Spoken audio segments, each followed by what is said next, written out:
This is Ken Gosnell with CEO Experience. Today we have at our CEO conversation Todd Hopkins, who is the CEO of Office Pride.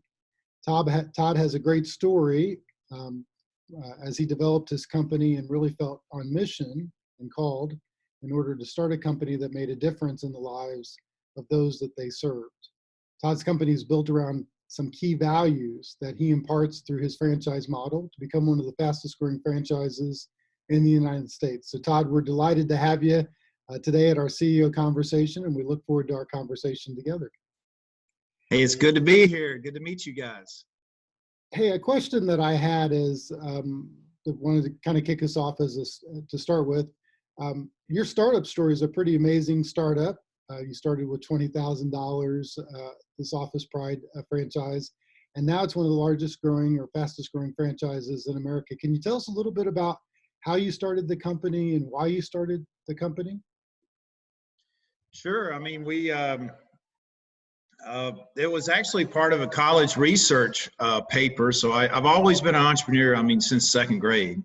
And I did my education. I was in the MBA program at Butler University, Denise, you're from Indianapolis. So I was at Butler and I did an independent college research paper on how to franchise in commercial cleaning industry. I was interested in that.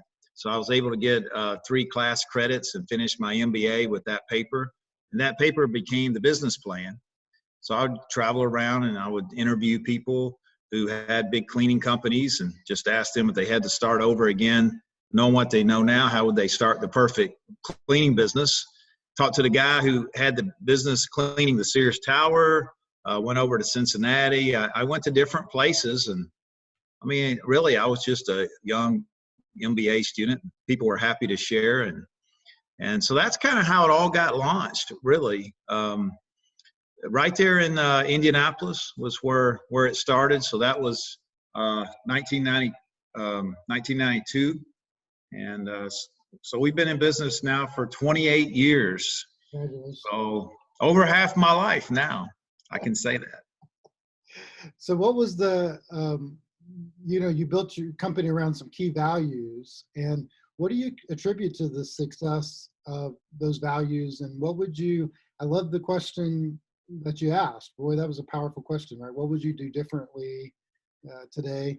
Is there anything that you might do differently as you look back now that you've been in business for almost 30 years? Yeah. Well, something I'd do differently. The interesting thing, there's a lot of things that in hindsight, if I were to go back then, I would do different, but I don't really have any regrets because even the mistakes I made, I learned from them. My pastor says, hey, count your lessons, not your failures. And so looking back, some of the mistakes I've made really taught me to become bigger and better. And I believe to seek God more, try to become the leader that He's created me to be. So that's a hard question. I really, what would I do differently? Yeah, I made some mistakes. If I could still keep those lessons and do it differently, that would be easier. But I'm gonna take it as it came and learn from it and focus forward. I love, though, that you were focused on count your lessons, not your mistakes. I think that's a pretty good. Yeah. Obviously, when you built the company, you built it around a lot of values specifically, and you've attributed the values that you embody at Office Pride as one of the key components of your success, right? So can you guys hear the thunder? I'm sorry. No, you're good. It's raining. It's a big storm. So I'm going to put my headset in, if you don't mind, just block out that. So the values that you have you've said is a real key aspect of your success. Can you tell us a little bit about your values and how you came up with those values that drive corporate culture? Yeah. So you guys hear me okay now with the headset? We do. All right. So for me, we do have core values. So we have 8 core values, 7 of them since the beginning, starting with honor God. All the rest of them are customer service focused, like always do the right thing and persevere with the servant's attitude. So for me, the core values are really decision filters. So when I'm trying to decide what I'm going to do, if I got choices in front of me, I'll look and see, does this pass the core values test? Does it honor God? Is it, always do what's right? Is it going the extra mile? Zig Ziglar says there's no traffic jam on the extra mile, right? So, I mean, when we have a heart to do that, then it puts us out in a place where most other people aren't there. Customers, they expect 100%. They pay us to give 100%, but they'll brag when you do the extra 1%. So we have a culture that's built around doing that little extra, going the extra mile. So we've taught our franchisees that over the years. They're good at delivering that. I believe that's helped contribute to customer growth and a good reputation, which if we claim to be a Christian business leader in the marketplace, I believe our product or service should be excellent. I mean, I think, and we're not the lowest price service in town, but I do want us to be the most admired. So I believe we have franchisees who are committed to that. They're committed to the core values. Ken, about 2010, we added the 8th one. That was accountability to commitments, because I really felt like there were times where I would see accountability break down a little bit, whether it be the franchisee honoring their commitment to the customer, or the cleaning person honoring their commitment to the franchisee, even us. So I felt like if we designate that as a core value, then that gives us a basis by which to teach. Because when we have our core values, we're teaching workshops, we're doing training around those values. And so accountability is a big one. And you can't find books on it. You think about it. I mean, who's going to buy a book on how to be more accountable, right? You just don't see them out there. So we do a lot of teaching on accountability. And so the core values, they're our guide, they're decision filters. And, it's helped us stay out of trouble. Well, I like that the 8th one that you had, obviously, in the book Well Done, that we have a story about office pride and that you've endorsed. We talk about knowing our yeses and nos, which is part of that accountability, right? Of helping us to make those decisions and make our commitments and make our word mean something. So I appreciate each one of the values that you've really driven as part of your organization. And I'm real curious, I was just speaking about that. How do you, because you have a franchise model and you have people all over the country, how do you instill, other than having those core values on a wall someplace, how do you get each of the franchisees to live out those values? And do you elevate those as a company where you have multiple people trying to live out the values? Well, it's easier if they're already committed to them before they start. So most of our franchisees are attracted to our culture. We have a faith-based culture. We teach biblical principles on how to operate a business. We have 7 guiding principles. That's my preset go-to reading. If I'm in a funk, I know what God's called me to do, and I made that list when I was in my right mind. So when I'm having a bad day, I can read that list and it gets me back on track. So they know that. We have devotionals, so lots of different things, but basically most of them are just attracted to our culture. They came in already wanting to honor God with their work. And so now we've created an environment that facilitates that. We have franchisees all over the U.S. and 25 states. And when we get together, typically once a year at our annual franchise owners retreat, it's like a big, giant fellowship. I mean, we've had Phil Wickham play for us. I remember he got up and said, "This is my first corporate gig," and but he and that was my bucket list because he's my favorite contemporary music person. And then we've had Pastor Tony Evans speak at our franchise retreat. So we really try to hit it on the spiritual leadership side, but also on business. So some of the best business teachers that you can get. So we invest in them. We encourage each other. We pray for each other. Right now, it's a big time to be praying, and a lot of interesting things that are going on, as you guys know. But now's the time to be the light in the marketplace. So I've been just sharing with them, hey, we were created for a time such as this. If we're if we're saying, hey, God created us with a purpose, he's allowed us to be a steward of a business, then right now is a time for us to shine. If we go around panicked and worried and frustrated and yelling at people, nobody's going to want to serve the God we serve. So I think right now, all the things we've been talking about all these years, those people's eyes are on us, right? And how we're going to respond. Doesn't mean that things are good, but we can, respond in a way that shows we got a God that's bigger than the situations that we find ourselves living through right now. Todd, I think those are great words.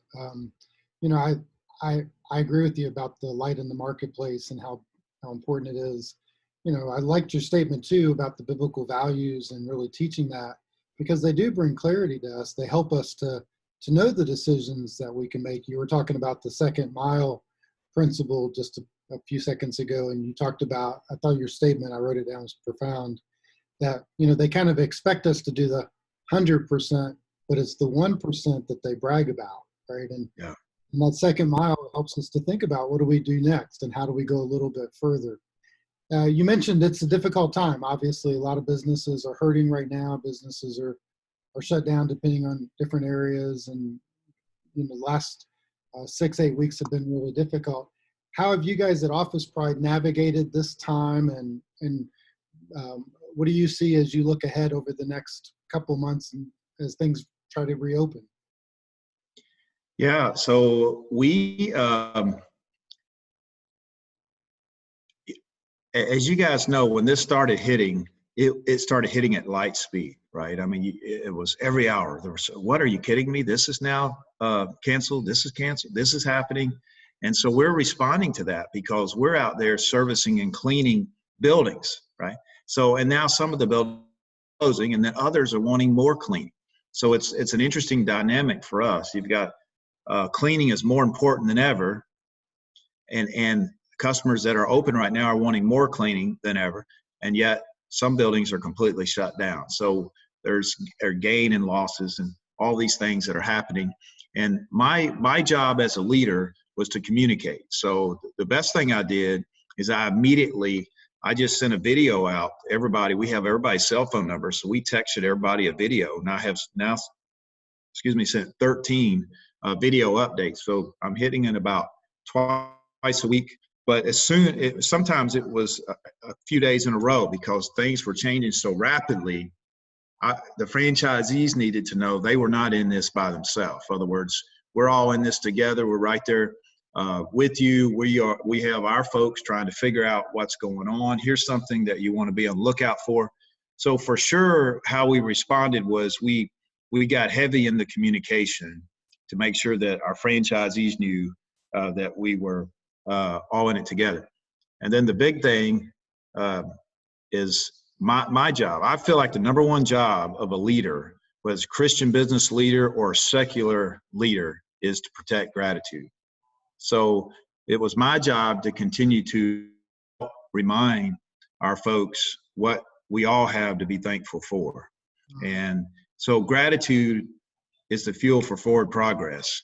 I mean, as soon as we lose our gratitude, we're going to get stuck and we're going to have a problem. And today, you can't even get stuck. You're either working intentionally to keep moving ahead during this, or you start falling backwards fast. So right now, I don't even think there's a such thing as cruise. So we decided, or at least I did, I'm going to get out there. I'm going to keep everybody focused on gratitude. Let's don't wait on anybody. Let's don't depend on the government. Let's don't depend on anyone other than God. Let's ask God what he wants us to do. And typically that's, hey, God's given us abilities and he's given us strengths and talents. He's put us in a good industry right now. And so we got out there and just started working it, and everybody's holding their own pretty good. It's, and the morale, I think, is better than ever. We've been hit. We've had somebody we know die of this, and it changes everything when that happens. The way you view, health crisis as opposed to an economic crisis. I mean, we're living through both right now, but the health crisis becomes a bigger thing when it gets personal, and it got personal to us a couple of weeks ago. I'm sorry to hear about that. Obviously, yeah, that, every life is important, and it's important. Obviously, I think now's the time, as part of being a light in the marketplace, is caring for people and showing people that we care. And as you mentioned even earlier, thinking through policies and procedures. How do you, obviously some companies are cleaning more now, and I think that's an important aspect of taking care of our people, right? But I loved your focus on gratitude, and you said that gratitude is the fuel for forward progress. I think that's a great statement. How did you come upon that statement? And can you tell us a little bit of the underbelly of gratitude as a business model? Yeah. So, I mean, I'm sure I learned it from somebody else, so I can't take any credit for it. But I do focus on it. I share it a lot because if you think about it, we are where we are. So this is our present situation, and right now we can be dwelling on all the bad things that are happening. Or if I would have just put this in reserve, or if I hadn't just purchased this building, or if I hadn't just done. So we can live in the if world and have all these regrets, and we can dwell. And you think about the word dwell. What is the definition of dwell or dwelling? Dwelling is a place where you live, right? So to dwell on anything is to be stuck. And the Bible, in a number of different places, including Isaiah, said, don't dwell on these things. In other words, God's got a bigger plan for us. If God can control what kings do, like water in his hands, God's got this. So he's got a bigger plan for us. He can make a way in the wilderness. So he tells us specifically, don't dwell. And the opposite of that would be, okay, we've had these experiences. These things have happened. What can we learn from it? And then our future focus, and it's having gratitude. So if we can look back at our mistakes, even the ones we've made in the last 3 weeks, and say, you know what? I won't make that one again. I'm now thankful. I can be thankful that that's a part of me moving forward. I'm not going to make it crush me. Then I think gratitude becomes fuel for forward progress. We look forward. Hey, the only thing ahead of us is the future. So I'm not big on looking back. I like to learn from the past, but my focus is on the future. Gratitude, there's a lot to be thankful for. And, the fear and anxiety that goes along with being negative and ungrateful, I can't handle that. I don't think I can live through it. I've been there, and it's not a fun place to be. Right. I'm already getting several notes, both in the chat box and personal, about they love that phrase that you said, and they're wanting to remember that. And that's good. Absolutely. One of the unique, I think, one of the unique aspects that we do at one of our what I call CEO retreats or CXP retreats is we have what we call a win wall. And it's a time where we take a dedicated portion of the day, and I have big Post-it notes, and all my chief experience officers do that. And we have the business owners think through what they're grateful and thankful for that's happened to them over the past 30 days. Yeah. And then we post them up on a big window or a big wall. And it just changes the whole dynamic of our time together, because obviously there's a part of it that's building into momentum and what's working, but it really is what you just talked about. It's an attitude of, hey, wait a second, I'm used to looking at everything that's wrong that needs to be fixed, but let me pause for a second and focus on those things that are working and that I should be thankful for, right? Yeah. I love that phrase that you've had. Now, let me just get real practical here for you, because I want to unpack this a little bit more. It's a daily battle, right? To sometimes be focused on what isn't working. So as a leader, how do you retrain your mind to go to what you're grateful for? Is it just as simple as a great gratitude list, or have you found some best practices on how to have more gratitude in your life?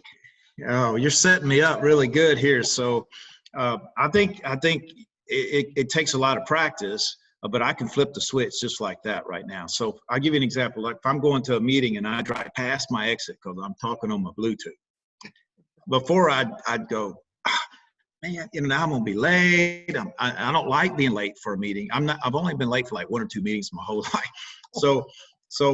That's very frustrating for me. The thought of losing 8 minutes to go up to the next exit and circle back around. So that would be me. And then I'd still be frustrated when I went into my meeting. But now I can instantly flip the switch and replace that emotion of frustration and anger. I can reflect. I just say, you know what? I'm not going to let that happen again. Next time I'll be in the right lane. In other words, I'm going to learn from that mistake. And I got where I can do that now almost instantly. Wow. So I'm not carrying any of that frustration and stress around. So I'm flipping the switch, but it takes practice. So one of the things that I teach on is replace bad emotions with good emotions, right? So what happens is you can tell yourself when you get angry or frustrated or stressed. What happens if you go around and say, okay, all right, Todd, don't stress, don't stress. What if you're telling yourself not to stress? What are you thinking about? Stress. You're thinking about stress. So it's like, I experienced this in an airport one time when the flight kept getting canceled and delayed. Now I know I'm going to miss my connecting flight. I'm going to now potentially miss the thing I wanted to be home for on that Friday night. So I started telling myself, don't stress, don't stress. And all of a sudden, I was in the middle of writing the Stress Less book, by the way, when this happened. So I'm saying, Todd, you're being hypocritical. You're writing a Stress Less book, and here you are stressing. I'm not, this was happening. This is March 2016. And so I'm in Louisville, Kentucky, by the way, and there aren't too many options of getting out of Louisville. So I finally said, it's like my emotions were screaming out at me saying, Todd, listen, if you don't want us to be stressed, how do you want us to feel? And all of a sudden I realized I needed to give my emotions a replacement feeling. And so I said, I'm choosing to be patient and loving. I'm going to be the most patient and loving person in this airport right now because everybody kind of running around crazy. And then all of a sudden, my steps become lighter. I wasn't frustrated. I wasn't stressed. I thought, I'm just going to be patient, loving. Then it occurred to me, I'll just text my assistant and see if she can figure out how to get me home. And I stood in the line. By the time I got to the phone line, my assistant texted me. She said, you can go, instead of go to Atlanta, just fly to New York. There's a flight leaving in 30 minutes. Gets you home, you're only an hour late. Wow. So they got up there, they said, we have nothing for you. You have to wait on this plane. I go, what about the flight to New York? And they go, and boom, I was on it. And I had the best writing day of my life. I wrote the chapter on replace bad emotions with good emotions that day, 3,200 words on those 2 flights from Louisville through New York to Tampa. So I just want to encourage you. I mean, that's the way to do it. So flip the switch, just choose a different emotion that you want to focus on. And when I was focused on being loving and patient, that's what I was. When I was focused on trying not to stress, I was still stressing. I think that's fantastic. And, part of that whole win wall for me, talking about that flip of the switch, was it comes out of a biblical principle when I was reading the story about Jesus healing the lepers. And, he comes into the city and he sees these 10 lepers and, he asked, what do you want from me? And they said, obviously to be healed. And he said, well, go to the temple and show yourself that you've been cleansed. And all 10 go to the temple, but only 1 comes back, right? And Jesus asked a pretty powerful question. He not only asked it of the leper, he really asked it for his disciples, and he asked it for us. And he asked the question, where are the other 9? Where are the other 9 that flipped that switch? And now, I mean, they had leprosy. They were running home to kiss their wife for the first time or hug their kids for, after being separated for a year or 2. I mean, those were big opportunities that they'd been waiting about and dreaming for. And yet Jesus wants us to make sure that we come back and have some gratitude towards what he's done for us, right? And yeah, that flipping that switch is an important emotion for us to go to, but it does change the whole dynamic of our life. So I like that your vision of picking a different attitude to focus on. Well, Ken, you have to wonder if God's up there saying right now, where are my people? I mean, this is happening. Where is everybody right now speaking up to be the light in the marketplace? I really think this is an opportunity, and Are the believers stepping up? People are watching. So I believe it applies to the very pandemic that we're living through right now. I agree. One of the questions that I got from a member that asked me to ask you, and you referenced it earlier. You said that when you went into this time, you decided that you had the value of communicating, that you needed to be communicating in real time, and now you've sent out these video messages. That was the way that you did that, and primarily you were communicating about gratitude and keeping that positive light. The question that I got was that as the company grows and the organization grows bigger, sometimes our voices become diluted, and it's hard for us to communicate, especially when we have remote staff over lots of different places or a larger firm. What have you found the secret? What is your rhythm of a typical rhythm of communication that you have? How do you continue to stay on message, and how many messages do you have as a leader that you try to communicate? That's a hard question. Is that like 12 questions there? Well, I will say with the videos, I sprinkle in gratitude, but I try not to tell them they should have gratitude, because they need to feel it. And what I did try to do is give them pertinent information that they could be thankful for. And then I would sprinkle in other things. So I did try to have that type of an attitude myself and share it. But how do you communicate anything through an entire system? So we have to cast a vision that's effective and that's memorable and meaningful. And so when you've done it right is when you hear other people telling it and sharing it. So my goal is to share it with the right people in a good, clear, and concise way. And next thing you know, they're teaching it, and it's just going through the whole organization. So we do have that kind of a process and system in place. I'm pretty passionate about. I have a newly articulated 8-word vision for Office Pride that I'm just crazy over, because I'm futuristic. You guys ever taken the Strength Finders assessment? My number one is futuristic, but yet I've always had a hard time explaining my vision. That never made sense to me, because people would ask, well, what do you see as the future? And I always felt, I'm afraid to say, I'm afraid if I say 500 franchises or 1,000, I got to put an asterisk next to it, because maybe God doesn't want that. I don't want to get in front of God. And so even though I'm futuristic, I'm always planning and thinking and big into strategy and all this stuff, I always had a hard time articulating my vision. Now I have it. October 4th, he gave it to me, 4 a.m. in the morning. It was crystal clear. I was leading a leadership meeting with our team, and I'm thinking, we're planning for 2020. This is October 4th last year. We're planning for 2020. And it's like God said, Todd, you can't even articulate your vision, and you're expecting to set goals for 2020? Because I do believe in working backwards. You determine where you want to be 5 years from now. Okay, what I got to have done in a year, and what gets done this month, and what gets done today. And that morning I started with a blank sheet of paper, and I said, God, what is it? People keep asking me what my vision is, and I always say more of the same. I know that's not a good answer.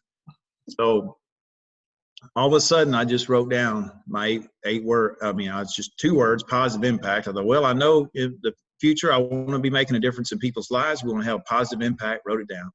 And then I thought, what do we want to be known for? I put perpetual growth. I like investing in people and developing leaders, just like you, Ken, and some of the rest of you guys probably on this call.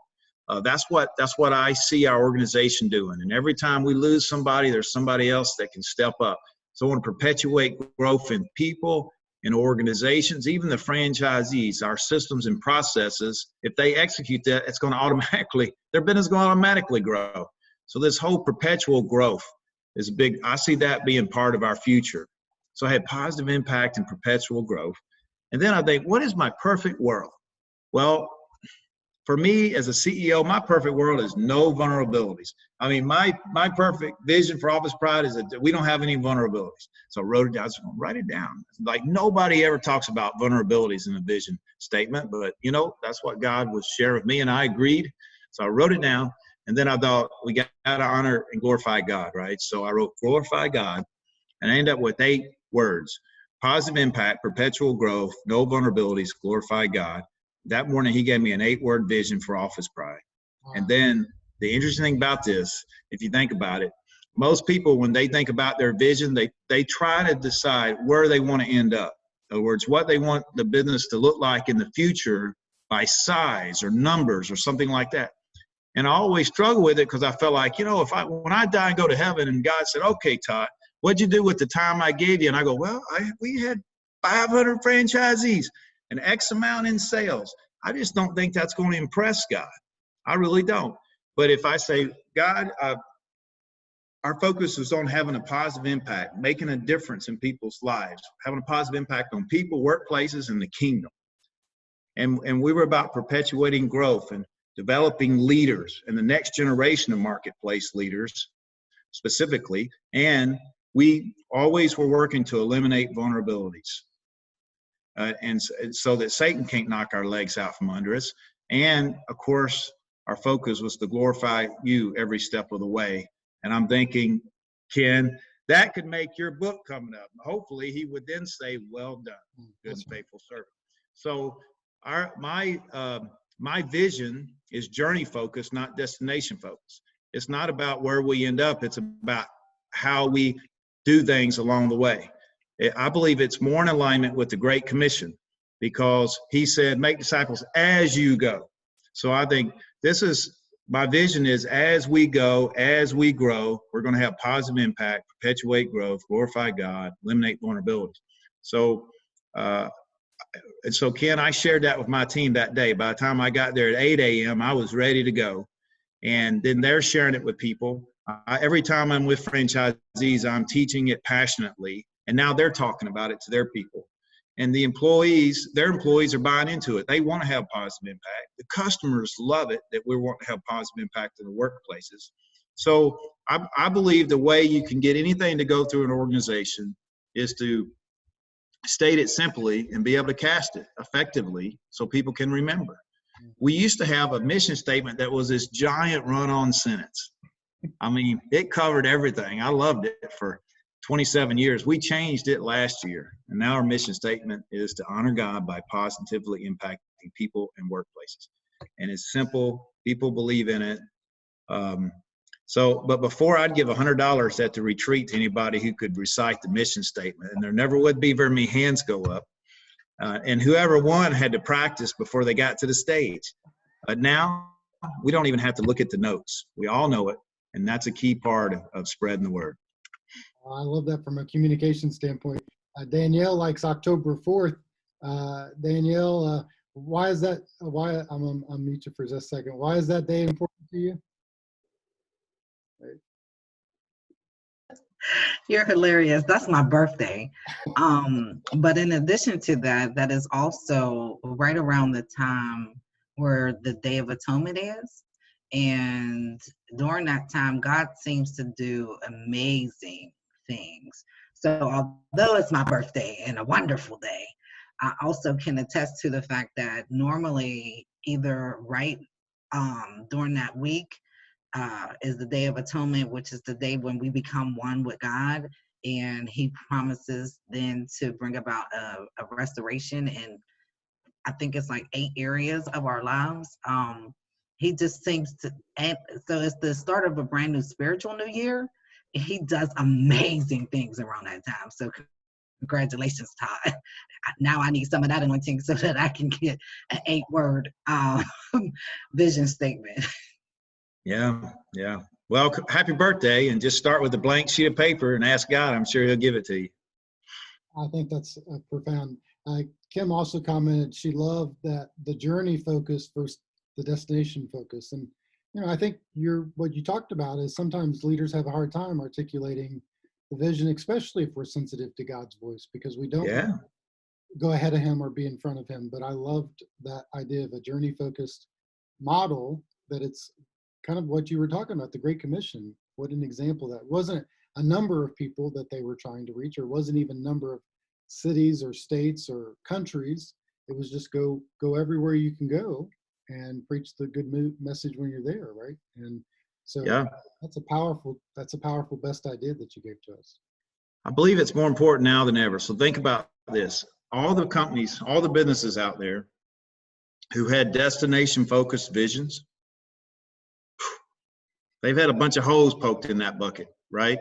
I mean, but for us, if we have a journey focused vision, we are still on the journey, right? In other words, with what's happened in the last 3 weeks, it doesn't take away our ability to have positive impact, perpetuate growth, eliminate vulnerabilities, and glorify God, right? So I actually believe I'm sold out on this journey focused vision. You're going to hear more about it from me later. So you're the first people I've shared it with outside of Office Pride, and I'm speaking at a thing on it next Friday for the first, supposed to have been the first time to another group, but I'm real excited about it. I think it's going to get some legs, and it's just a better way of living.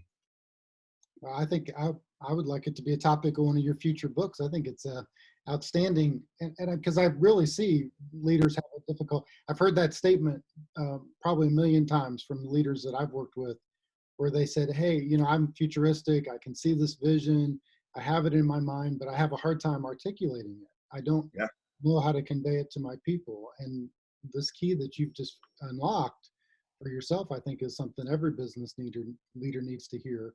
So I think that's fantastic. You know, you mentioned your people and your team, and we talked a little bit earlier, you talked about people being attracted to the values. I know you've spoken about how much you value your team and how important your team is. Can you give us any other insights on how do you, is it really just kind of seeing here's the values and then seeing who comes from the marketplace to it? Or is there any other aspects that you look for when you think about finding a good team and working together to accomplish the vision that you set? Well, we pray God brings us the right people. A lot of our people, good people attract other good people. So we've kind of got some great momentum going right now. The culture attracts people. At the end of the day, we got to hire people who can do the job that we have that needs to be filled. So we very clear on the job. We don't have organizational chart. We have an accountability chart. So people know when they come in, they've got accountabilities. They have responsibilities, and if they don't do them, they're not going to be able to stay, right? So, but we do have a really, really awesome culture. And most time when there's a job opening, it's filled by somebody being referred by a current employee. We're actually going to be announcing next week. We're going to start looking for a full-time social media person. So we're going to try to take that to another level. And I think as soon as you guys know before the staff knows. So as soon as we let them know on Monday, we'll probably have 2 or 3 names come our way by Tuesday. And then we'll probably post that job opportunity, and we'll just see how the Lord leads. But that's the way we've been doing it. You can't get too far by yourself, really. I'm one thing I'm good at is finding people that can do things a lot better than I can.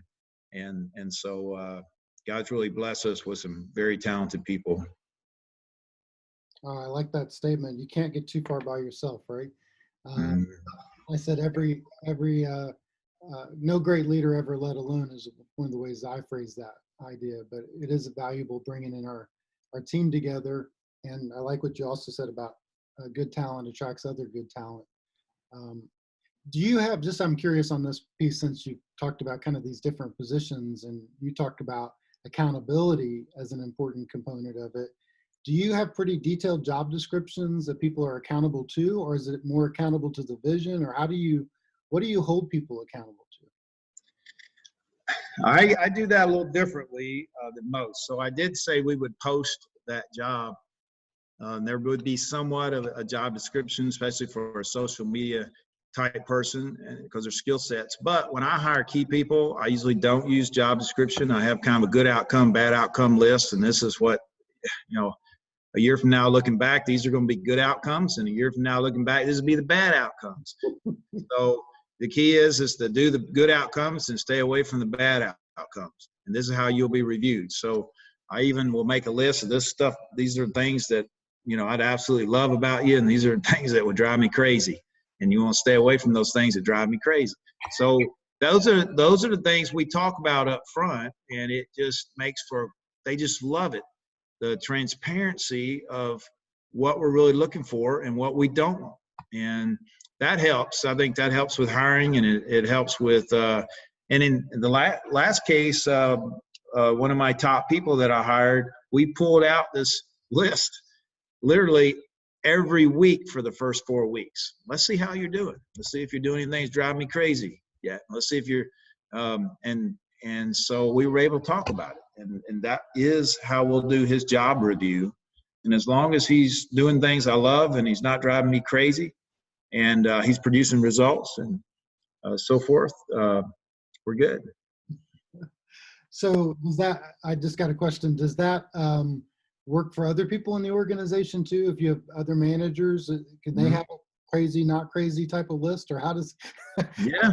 Yeah, they can do it. There's different varying degrees of how much they use that, but I use it. And then they're actually getting better at it too.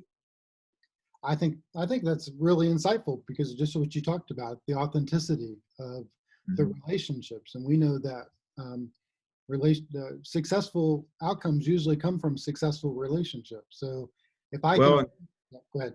I'm sorry, just to speak out loud, like you might think in the back of your mind, well, I hope this don't happen. I mean, something about this person just, I hope this don't happen. Well, write it on the bad outcomes list and with a bunch of other stuff and talk about it. And that way you've got it covered rather than hope. You know, hope's not a good strategy a lot of times. I mean, we have hope in Christ, I understand that, but just from business and hoping you make right decisions, I mean, there are some things we can do to contribute to a better decision. And I think transparency in an interview and what you're really looking for and the results that you're expecting is a smart way to go. Oh, I totally agree. I worked with a lot of young people starting out too, and they ask me sometimes how, you know, what do I attribute a secret to my success? And I said, you know, one of the things that I had a mentor tell me early on in life and in business is to figure out what the boss really wanted, right? And to understand what pleases the boss. Yeah. Go do those things, and the things that the boss doesn't want, don't, you know. So I call it making your leader love you, right? And so it's on that good outcome list that you're just talking about. And leaders are different. The things that, you know, you might do the same job for two different companies, but you have two different leaders, and one leader might value one thing and another leader values something different. And if you're not able to pivot and understand exactly what the leader wants, then you missed the boat. You might be great at your job, but you've missed what the leader values. And that's not different than our relationship with Christ, right? I mean, part of what, to hear the words well done and this goal in our life, what you're talking about is, you know, God's not going to be, when you get to heaven, he's not necessarily going to be pleased with you or good outcome if you develop 500 franchises, but you haven't honored him, right? And so you figured out how to please him. Yeah. And I tell people, by the way, the best way to add value and advance in our organization is to take things off your direct boss's plate. So you want to know how to advance, take things off your boss's plate. It's that simple. I like it. Well, Todd, you obviously have faith just pouring out of everything that you've done as part of the business and part of who you are as a leader. Can you tell us a little bit more about your faith journey? And did you have concerns and worries when you started to, I mean, you talked about you teach spiritual leadership and you really elevate these values, and here Office Pride's top value is to bring glory and honor to God. Was there ever a moment where you felt like, well, I don't want to, I'm not sure I should do that in the marketplace, or am I comfortable doing that? Can you just let us see a little bit of the wrestling that you had inside, or did it just come and you said, no, this is it, I got to do this? I don't think there's been a moment when I didn't think I should. I think I've gotten better over time, just as the Lord has taught me. And then of course you experience being, if you're obedient to something that seemed a little bit against the grain of business thinking. Because I'm an entrepreneur. I mean, I would think about growth and expansion. I used to want to be on the Inc. 500 and all these things. But as I experienced just trying to be obedient to what God's called me to do and see how sometimes that even turns out better. You know, his plans are bigger than we can ever think or imagine. So I would say over time, my confidence has grown in being all in to just try to let God live through me in this business, because I just believe his plans for the business are bigger than mine. And I'm a diehard entrepreneur, so it's hard to do that. But as business owners, we tend to like to have control. I believe control is an illusion. And there's a whole lot of people that are figuring that out right now. So I would say it's picked up momentum every single year, Ken. I haven't really doubted it. I don't get pushback. I haven't had pushback. I'll put it that way. I think it's a breath of fresh air for people, quite frankly. Even non-believers really value, who we are in the marketplace. Right. One of the questions I had that was given to me since we've been talking was, have you gotten pushback from franchisees or because not all your franchisees, you don't put a litmus test that they've got to be Christians. You just put the values out there. But you haven't gotten any pushback from customers or franchisees or anybody about the values that you've exposed, that you elevate? I haven't had any pushback. Most of our franchisees are believers because they're attracted to the culture, but not all of them are. And certainly, employees on all levels are all over the board as far as what they believe, and that's fine. I mean, they have a job to do and they do it well. I mean, some of the best employees out there are non-believers. So, but still, no pushback. I mean, I think the key is if you taught one thing and then you don't walk it, you're going to create an environment to invite pushback. So I think it's important to do your best to walk it, right? That speaks louder than words. Yep. And we make mistakes. I mean, don't get me wrong, but we're trying to be transparent and be fair and honest. And even when we're working with customers, I mean, we're in the cleaning business, so it's easy to make mistakes. And so the key is to be sincere and fix them. And that's pretty much all customers ask for.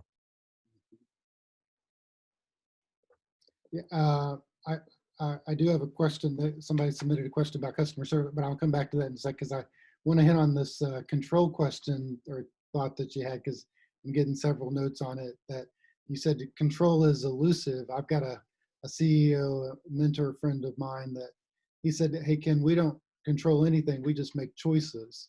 And the sooner you realize that, the more at peace you're going to be. Can you talk a little bit more about that control is elusive? And so how much do you try to control in your business, or how much do you go and just say, this is beyond my control and I'm trying to be obedient or faithful to what I'm hearing? Can you talk a little bit more about that? Well, certainly in the last 3 and 4 weeks, I mean, you hit a wall and you realize, well, even though I say control is an illusion, I always still kind of try to have control. But now I realize I really don't have control after all. And so I'm just telling you stuff, but I'm a normal person that kind of deals with this too. So I hit, an anxiety point a couple of weeks ago where I realized, so it increases our dependency on the one who does have control, and that's Almighty God. And then we can go back to exactly what you just said, is focus on what we can control, which is our choices and our responses. We can control that. So we can't control the circumstances, but we can control those choices that your mentor talked about. We can control how we respond, make sure we're not reacting, but we need to be responding, and just trust God with it. I like that phrase, not reacting, but responding, right? Yeah. We still have stewardship, and our stewardship is not in control, and it's just responding to the situation that we had, right? I mean, Daniel responded, Moses responded, Abraham responded. Boy, that's a good phrase, not reacting, but responding. I like that. Well, and I think in the stewardship's like God's not after a number, but he is after a heart. He's after motive. He's after response. I think God expects us to do that in the right way. And then the best thing to do is to let him respond through us. I mean, even for us to say, now I won't backtrack, that we're controlling our response is risky, because we should be letting God respond through us and not us doing everything in our own flesh and our own strength. So even situations where it's like, I can't even love this person anymore. It's like, but God, I'll let you love them through me. I can't serve this customer anymore, but I'll let you serve them through me. So I think that allows us to get into that +1 above 100% territory by letting God do some things through us. So maybe if we don't know how to respond, we should just pray, God, I just ask you to respond through me here. I'm tired, I'm beat up, but you have limitless power. I'm still a willing vessel. I ask you to respond through me in the right way. Real quick on the prayer, because you mentioned that a few different times. I'm just curious, maybe for a model or for an example. I know obviously you pray as a leader. Do you bring your executive team to pray together, or do you have rhythms and routines where prayer is a part of your company? Yeah, so we usually will start meetings with prayer. I met with my CFO this morning on Zoom, and we prayed together. So we're going to start meetings with prayer. Same way with our area developers, or if we have town hall with franchisees like we're doing now, we're opening with prayer. We're asking God to give us wisdom. We love starting with a positive focus, like you mentioned early, just to set the tone. Hey, we're not going to be productive dwelling. Let's focus on gratitude. And then, of course, as a leader, I think we want to be praying over the business. And I pulled out the prayer Jabez recently and read that again. And that right now, that's a good book for this time, to ask God to bless us indeed, to enlarge our territory, maybe in a way we're not thinking about right now, and to protect us from evil. So I encourage you to pull out the prayer Jabez again. So I've been asking all of our people, our franchisees, hey, grab this book, pull it back out, order it, whatever you need to do. This is a good book to read. So that filters through our whole organization. We have a voluntary prayer time Thursday mornings at 7:30. The staff will get together, and some of them, not everybody, and pray. I'm not even part of that most of the time, but they're getting together and they're praying for needs that they all have and family situations. And so it's a big part of our culture. That's awesome. Hey, you mentioned obviously making up for mistakes, and leaders make mistakes, companies make mistakes, and you gave us the key to that, which I wrote down as the best idea as well. You said, hey, acknowledge them and fix them, right? Yeah. That's the best thing you can do. And, but some companies have a hard time with that, right? Even acknowledging, or sometimes even us as individuals have it. You're in a customer service type of a business. I mean, it's run by being out with the customer, making sure the customer's pleased. Can you tell us a little bit about how you look at customer service, and what do you think as we go forward? Do you see any changes in how we relate to customers or how we serve customers, or what do you think will be the secret to good customer service in the future? Well, what's happening right now, our vendors and customers are working together more than ever, because they're trying to figure out something. We're on a journey no one expected to be on right now. So there's a lot more collaborating, a lot more sharing. Even competitors are talking more and sharing more, trying to figure out situations together. So how it's going to change, I mean, first of all, you got to do what you say you're going to do. And I think good old customer service is still that.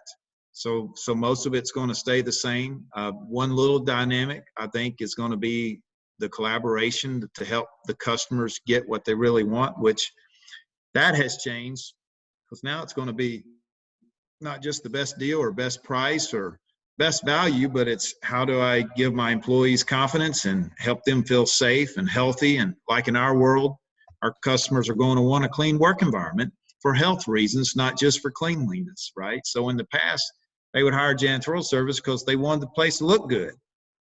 Now it's going to be for health reasons, right? So the whole motivation of why they're hiring companies like us has changed. And I think that's going to require different conversations and more collaborations, and let's work together to make it happen. like it. I like it.